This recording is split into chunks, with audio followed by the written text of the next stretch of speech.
welcome to our YouTube channel and the East Coast Keto Test Kitchen. I'm Bobbi. And I'm Geoff. And together We are East Coast. We are East Coast. East Coast Keto. We're going to talk all about bulletproof coffee today and hopefully explain some of the differences between MCT and coconut oil and grass-fed butter and regular butter. So come join us. Yeah. And make sure that you subscribe to our channel so that you get notified when we publish a new video. Totally. And make sure you ring that bell as well. Yeah. Yeah. That's all a good thing. Oh, that's good. All right. Join us. Let's make some bulletproof coffee. We're ready to roll. All right. So, small investment to make. And you'll make all kinds. 40, 50 bucks? Not even. Okay. Yeah, there's even cheaper versions you can get. There's a mini bullet. And there's also an immersion blender that you can get. And if you're trying to make bulletproof coffee, don't try to make it and just stir it up because you need it, fully emulsified. Mm-hmm. You can also use a regular blender. You can. Depends on what you have in your kitchen. You can. So just a regular cup of coffee here. Yeah, to start it off. And that aside. So we have lots of different options to choose. We can use whipping cream. Yep. There's Which different. is what That's your preference, yeah. We also have both a liquid and a powdered sweetener. Now make sure they're keto approved. Make sure there's no dextrose or maltodextrin or any funny stuff in there. You really need to look at the ingredients in this stuff. Don't trust it just because it says sweetener doesn't mean... Just because it says stevia. Exactly. Even if it just says stevia or stevia in the raw, check the ingredients. Don't trust your keto to anybody else. We have chai tea here. Like you can do bulletproof coffee. You can do chai tea. You can do regular tea. You can do hot chocolate. Matcha. Now, hot chocolate is cocoa. Don't use the quick or any of that stuff. And there's also matcha, which is basically it's green tea. Mm-hmm. Only instead of steeping it out, they've ground up the leaves. So that's what matcha is. You need some source of fat, so you can either use butter. You can use ghee, you can use coconut oil or MCT oil. Lots of different options you can use. You could even use a little bit of avocado oil, but these two here are the most popular, right? Exactly, and these are medium chain triglycerides, and they're basically named because of the chemical structure of the fats. Regular fats contain 13 to 21 carbons. 13, and whereas these are medium chain, these are 6 to 12 carbons each. Now the lower number is better, so what they call a C6, which is carbon 6, is going to be better and more fast acting for you, whereas the C12, which is the top of the limit, is not going to metabolize as fast. They're all good. They're all going to be better than the long chain. Different schools of thought on. Totally. I know lauric acid, which is one of the MCTs. There's a lot of scientists out there or dietitians that say it's not a MCT at all, that it's actually a long chain. And this is right on the border between exactly the 6 to 12, 13 to 20. Exactly. But the difference between a long chain and a medium chain is it's more easily metabolized. With the long chains, what happens is the fats have to go into your bloodstream. From there, it teams up with cholesterol and proteins, and from there, it's carried where it's either used as energy or stored as fat. Now, with the medium chain, what happens with that is it goes right directly into your liver, and boom, it goes right to work for you. So it's put to work really, really, really fast. Which is also, some people tend to have disaster pants. Yes, disaster pants is real. So if you're going to be using MCT oil, true MCT oil, be careful with it. Start off with a little dab will do you. Like we'd recommend maybe a teaspoon a day, and then work your way up if you want to have more than that.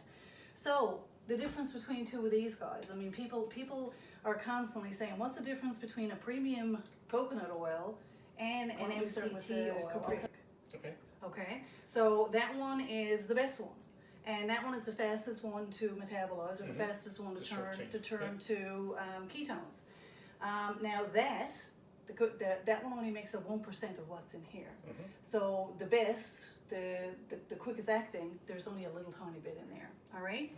So obviously that makes this better than that right from the get-go. Yeah, this is 10%.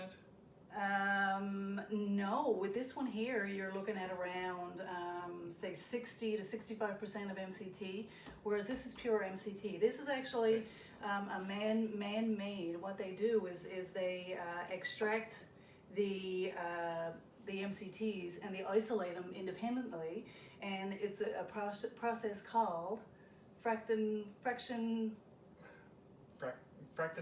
Thank you. Yeah. It always gets stuck. All right, so the next one below the C6 or above the C6 is the C8, and that's the caprylic acid. Now that one is really good for gut health, and it's the second fastest to metabolize or be turned into ketones for our purposes, and it's going to make up around 12% of what's in coconut oil. So not quite as good as the other one, but you know, it's better than what's in here. She's not bad. She's not bad, but the next one is the capric acid, and that one third fasted. That's going to be around 10% of what's in there. And the last one is lauric acid, which, as we mentioned earlier, that's the one that's a little bit controversial. Some people say it's not even an MCT oil at all, but that one is going to make up 77% of what's in here. So it's the least efficient, it's the slowest, and it's most of what's in coconut oil. So you can see why people prefer this one, which has got all the fast-acting ones, over this one, which has got the slow-acting The ones. nice thing about this one is it's antimicrobial. Yeah, it's highest in qualities. antimicrobial. Yeah. So all those bacteria and germs and stuff like that, there's going to be more of that in there. Good for gut health. Yeah, so this one is okay. I mean, it's not terrible for you, but this is the golden nugget. So if you choose to use either the coconut oil or the MCT oil, they're both good. They both have benefits. Obviously, this one is good. This one is going to be... This is a little less expensive too. Exactly. This one is a lot more affordable. This one here is pricey. That's what, $30 for a bottle that size? Exactly. And I mean, this is expensive still enough dear. kind of thing. 10, 12, $15. So yeah, so the other thing is butter. I mean, when we're talking about the difference between regular butter and grass-fed, you know, the one thing worth mentioning is that here in Canada, you know, grass-fed is really hard to find. It's a moot point. Exactly, because we can't get it. because we have winter. It's snowing out here. You know, there's going to be grains that are going to supplement the cow's diet. So there's lots that you can get in the States. If you go to the States, bring back a case of butter by all means. The difference Sell it between on eBay, you make a fortune. the difference between the two is obviously, I mean, if the cow is eating something that we shouldn't eat, it's, you know, going to be a garbage in and garbage out. But overall, the grass-fed is going to have more nutrients just because of what is in the food that they're eating. And also, it's going to be less of the omega-6s and 9s. Now, for us, omega-3s are you know, really good for us. They're healthy fats. We do need a little tiny bit of 6s and 9s in our diet because that helps with inflammation. And inflammation, of course, like if you have a cut on your hand, it's the inflammation that causes the swelling and heals it. You want to have a little bit of omega-6s and 9s, but you don't want to have a lot where you got like a major inflammation, like multiple sclerosis it's an inflammatory disease. So, you know, you don't want a lot. Clogged arteries. Exactly. All right, so with all that... It's not the butter that clogs your arteries. Exactly. So, with that being said, you're going to show us how to make some bulletproof coffee. Okay, let's make some bulletproof coffee. Yes? Do it. All right.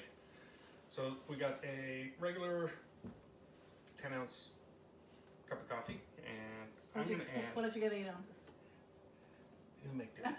So what I got here is probably about 3 tablespoons of whipping cream. Now, if you are fasting, you know, chances are the whipping cream in itself is probably going to break your fast. The sweetener definitely is. So if you're using MCTs and... bulletproof coffee and you're fasting, you might want to just go back to a regular black coffee. I'm going to react different than what you're going to react, so unless you can test your blood sugar levels, I'd use caution with these guys for fasting.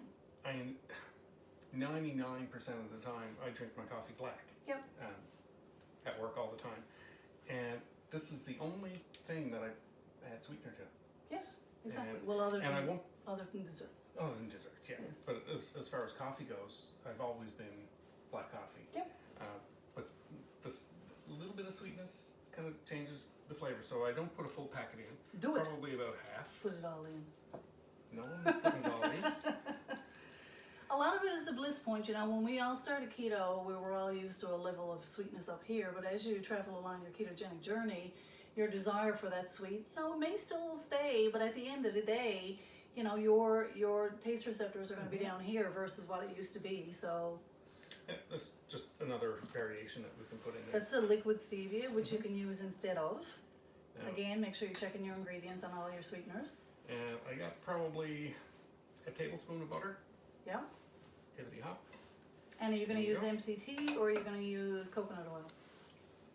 I mean, ideally you can put this on now, and that's a lovely. That's a lovely bulletproof coffee. Exactly, but adding the coconut oil gives it a little bit of extra fats. You know, again, you don't want to guzzle fats just for the sake of guzzling fats. But for example, if you have a really long day and you know you're going to be on the run, and you know that's a perfect time to me to have a bulletproof coffee. You have it in the morning, and all these healthy fats are gonna keep you feeling full throughout the day. Yeah, put a little drop of this in. Not even going to measure it. So what is it you got there, Toonses? It's the just regular Regular premium coconut oil, Okay. the liquid form, and yeah, just a little squirt. Yeah. That'll do. Now, something that I usually add in that you don't ordinarily add in is a little tiny bit of pink Himalayan salt. Because I find that pink Himalayan salt, like even when it comes to coffee or desserts and stuff like that, a lot of times it just gives it a little bit of extra richness. You're going to do it now. Oh yeah. And you literally just want a little pinch, but it gives the flavor more depth. Helps It helps reduce the bitterness of coffee too. Exactly. I mean, in general, if you find your coffee a little bitter, just put a little tiny bit of salt in it. Yep. Alright, so make sure this is on good and tight. Now, one of the things that we didn't mention with the MCT oil before you whiz that up is the caproic acid. A lot of times for people, when you're drinking this and you're not used to it, it's going to give you a little bit of a burning sensation in the top of your throat. But that same acid, that's the one that's the really fast acting. So you're not going to get it in coconut oil, but you will get it in MCT oil. And it doesn't hit everyone the Totally. same. And it's just a matter of getting used to it. Yeah. So let's go. Let's see. Whiz it up.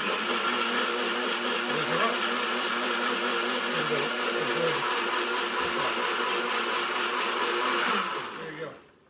That'll do. I mean, the longer you leave it in there, especially with the whipping cream, it's going to add more and more body. And yeah, when you put it on tight, after you whiz it up, it's almost like it's stuck. Now make sure your coffee is not too hot, because if it is too hot, you can crack your container.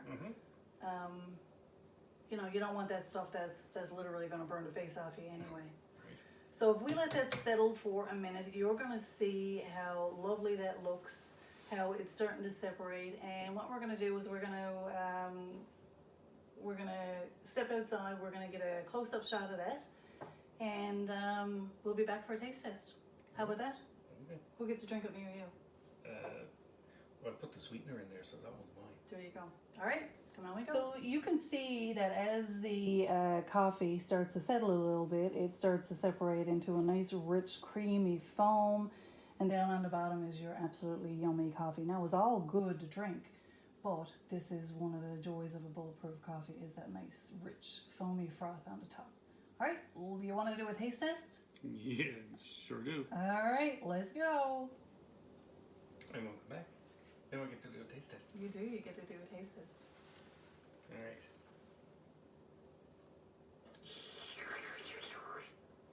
Oh my God. I got to try. You do. All right, let's have a shot. You could legit put that in shooter glasses. Totally. Another thing you can do is you can put a little tiny bit of cinnamon on top, a little bit of nutmeg. You know, you can spice it up, and there's lots of different variations you can do, especially if it's something that you ordinarily put into a sweet keto dessert. You can put it on top of here. Absolutely. Anyway, there's our video on Bulletproof coffee. Hopefully we explained everything and didn't confuse you further. If you got any questions, you can reach us in the East Coast Keto Facebook group. You can reach us on East Coast Keto website. You can also reach us on my keto page, which is Bobbi Pike, Newfoundland Keto Queen.